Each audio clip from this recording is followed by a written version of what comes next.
ایک بزرگ گزرے ہیں حضرت سیدی عبدالواحد، وہ فرماتے ہیں کہ ہم لوگ بیت اللہ کی طرف چلے اور بحری جہاز میں ہمارا سفر تھا، تو سفر کے دوران ایسا ہوا کہ سمندر میں کافی ہلچل مچ گئی، ہماری کشتی ٹوٹ گئی، کچھ لوگ شہید بھی ہو گئے، ہم کچھ لوگ بچ بھی گئے۔ آپ فرماتے ہیں کہ ایک تختہ تھا جو پانی میں اس جہاز کا بہہ رہا تھا، میں اور میرے کچھ چند ساتھی دوست ہم اس تختے پہ ہو لیے اور ہم نے بھی اپنی جان اللہ کے سپرد کر کے سفر شروع کر دیا کہ جہاں میرا مولا لے جائے۔ کہتے اللہ کی شان یہ دیکھیے کہ ہمارا تختہ بہتا بہتا ایک جزیرے کے کنارے جا لگا۔ جب جزیرے کے کنارے جا لگا تو ہم نے اللہ کا شکر ادا کیا۔ جزیرے پہ جاتے ہی ہم نے سب سے پہلے سجدہ شکر کیا، اے اللہ تیرا کرم اور شکر ہے تو نے ہمیں نئی زندگی عطا کی۔ وہ کہتے ہمیں نہیں پتہ چلا کہ یہ جزیرہ کہاں سے آ گیا اور ہم کہاں پہ آئے اور کس جگہ پہ آئے، ہمیں کچھ پتہ نہ تھا۔ تو آپ کہتے ہیں کہ ہم نے اپنے اندازے سے نماز پڑھی، نماز پڑھنے کے بعد ہم جزیرے پر چلتے پھرتے رہے۔ ہم نے دیکھا کہ جزیرے پہ کیا ہے، ہم دیکھیں صحیح۔ کہتے ہمیں چشمہ نظر آیا، اسی چشمے سے ہم نے وضو کیا تھا۔ تو بعض دوست کہنے لگے کہ اتنے تھکے ہوئے وہ بیٹھ جائیں، تو میں نے کہا نہیں، ہمیں جزیرے کا ایک ایک چپا دیکھنا ہے، آئیے دیکھتے۔ کہتے ہیں کہ ہم جزیرے پہ چلنے پھرنے لگے، تو چلتے چلتے ہم نے ایک اونچی جگہ دیکھی۔ جب ہم اس کے پیچھے گئے تو ہم نے وہاں کیا دیکھا کہ ایک بت ہے اور بت کے سامنے ایک آدمی ہے جو کھڑا ہے اور بت کی پوجا کر رہا ہے۔ کہنے لگے ہمارے دل میں یہ خیال آیا کہ یہ تو بتوں کا پجاری ہے، تو کیوں نہ ہو اسے اللہ کی توحید تو سنائیں، اسے سرکار مدینہ کے سچے دین کی خبر دیں۔ آپ کہتے ہیں کہ ہم اس شخص کے پاس گئے، اسے جا کر اللہ کی توحید کا ہم نے پیغام دیا۔ ہم نے کہا کہ تو بتوں کا پجاری ہے تو ایک اللہ کی پوجا کیوں نہیں کرتا؟ اس نے کہا اس میں کیا خرابی ہے؟ تو آپ فرماتے میں نے اسے کہا کہ تیرا بت تو کوئی بنا لے گا، کوئی مٹا دے گا، تو جسے بندے بنائیں بندے مٹائیں وہ خدا کیسے ہو سکتا ہے؟ اس نے کہا اچھا پھر تمہارا خدا کون سا ہے؟ اس نے کہا ہمارا خدا وہ ہے لم یلد ولم یولد، نہ اس کا کوئی بیٹا ہے نہ اس کا کوئی باپ ہے، ایسا لازوال، ایسا با کمال، ایسی عظمت والا، ایسی شان والا جو نہ کبھی سوتا ہے، نہ اسے اونگ آتی ہے، نہ وہ کبھی مرتا ہے، اسے کوئی بنا نہیں سکتا، وہ سب کی بگڑی بناتا ہے، اسے کوئی بگاڑ نہیں سکتا، وہ بگڑے ہوں کو بناتا ہے۔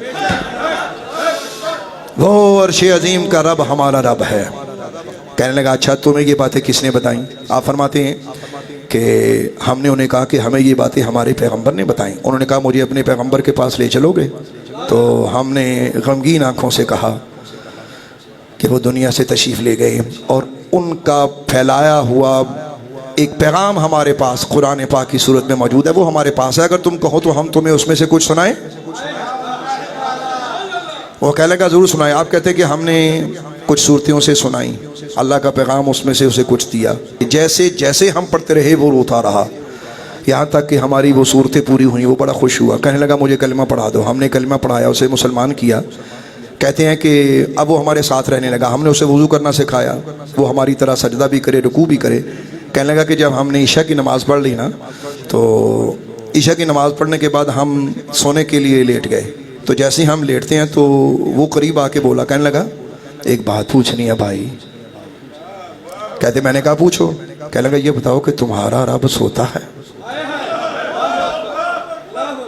تو کہتے ہم ایک دوسرے کی طرف دیکھیں کہ یہ نیا نیا مسلمان ہوئے، اس نے سوال کیا؟ ہم نے کہا نہیں، لا تأخذہ سنۃ ولا نوم، اسے نہ اونگ ہے نہ نیند ہے۔ کہنے لگا تم کیسے اس کے بندے ہو، رب جاگ رہا ہے تم سو رہے۔ کہتا ہمارے دل میں مان یہ خیال آیا کہ یہ بندہ آنن فانن اللہ کی معرفت پا چکا ہے، اور یہ یقین بہت بڑی پرواز والا ولی اللہ بنے گا، زندگی جتنے دن بھی ہو اس کی معرفت کمال کی ہے۔ میں یہاں ایک بات عرض کرنا چاہتا ہوں، جتنے دن بھی اسلام کے باغ میں اڑو یار موج سے اڑو، نہ انتظار کرو 20 سال کا، نہ انتظار کرو 30 سال کا۔ خدا کی قسم 2 لمحے تم اس باغ میں پرواز سے اڑو گے، اللہ کی قسم ہے موت آ گئی، یقین کرو تمہارا نامہ اعمال اولیاء اللہ کے ساتھ ہوگا یقیناً۔ وہ کہتے ہیں کہ ہم بڑے متاثر ہوئے، تو خیر وہ عبادت کرتا رہا۔ جب صبح ہوئی، صبح کی نماز پڑھی، ہم نے کہا بھی اسی طرح ہم مسافر ہیں، ہم بھٹک گئے ہیں، تو ہم نے کہیں اور جانا ہے۔ تو ہمارے پاس کچھ نہ کچھ پیسے اندر کپڑوں کے اندر بندھے ہوئے تھے، وہ کچھ گیلے بھی ہو چکے تھے۔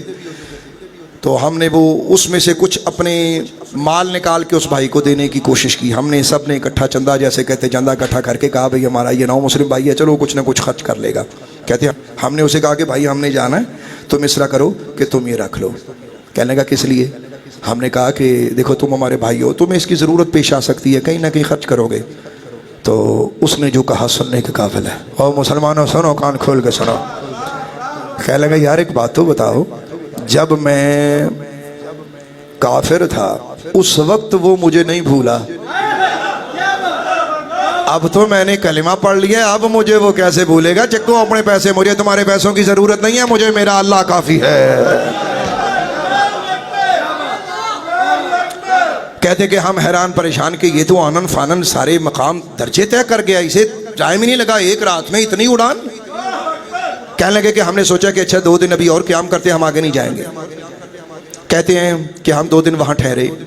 2 دن کے بعد ہمیں کسی بھائی نے آ کے بتایا کہ وہ بہت بیمار ہے. اچانک وہ سویا نہیں ہے, جب سے کلمہ پڑھا ہے اس نے, اسے نیند نہیں آ رہی, وہ سو نہیں رہا اور بیٹھا ہے اور بیمار شدید ہو گیا. کہتے ہیں ہم اس کے قریب گئے تو وہ کہنے لگا مجھے لگتا ہے کہ میرا پیغام اجل آ گیا, مجھے لگتا ہے, لیکن تم گواہ رہو کہ میں دین اسلام پر ہوں. کہتے ہاں ٹھیک ہے. ہم نے کہا اللہ تیرا قبول کرے, تیرا عشق قبول کرے, تیری محبت قبول کرے. کہتے ہیں جب ہم رات کو دوبارہ اپنی جگہوں پہ آئے نا, تو وہ اپنی جگہ الگ ہو کے عبادت کیا کرتا تھا.